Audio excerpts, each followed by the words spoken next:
राज्यात आजपासून मुसळधार पावसाचा अंदाज. कोकण, मध्य महाराष्ट्र आणि विदर्भाच्या काही भागात जोरदार सरी कोसळण्याचा अंदाज. पुण्यात अवकाळी पावसाची विक्रमी हजेरी. शहरात 183% पाऊस. शिवाजीनगरला एकाच दिवशी 34 मिलीमीटर पावसाची नोंद. राज्यातील 14 जिल्ह्यात अतिवृष्टी.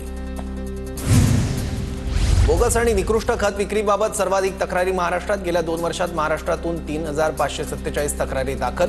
केंद्रीय रसायन आणि खते मंत्रालयाच्या आकडेवारीतून वास्तव पुढे.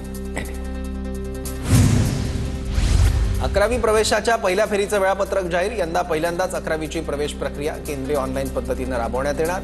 गुणवत्ता यादीत नाव आल्यावर 6 ते 12 जूनपर्यंत प्रवेश घेता येणार.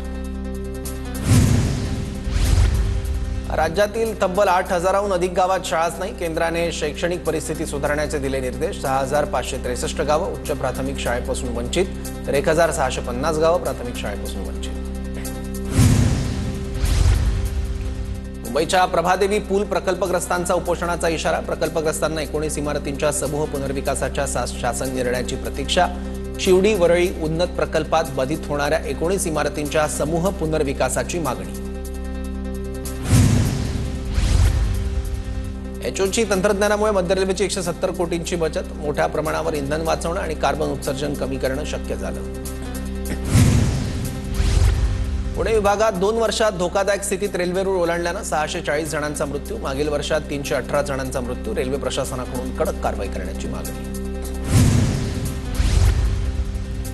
पुण्यातील पोर्शे कार अपघातानंतर वर्षभरात 658 मद्यपींवर कारवाई. मद्यपी वाहन अल्पवयीन चालक आणि त्यांच्या पालकावर कारवाई करण्याचे आदेश.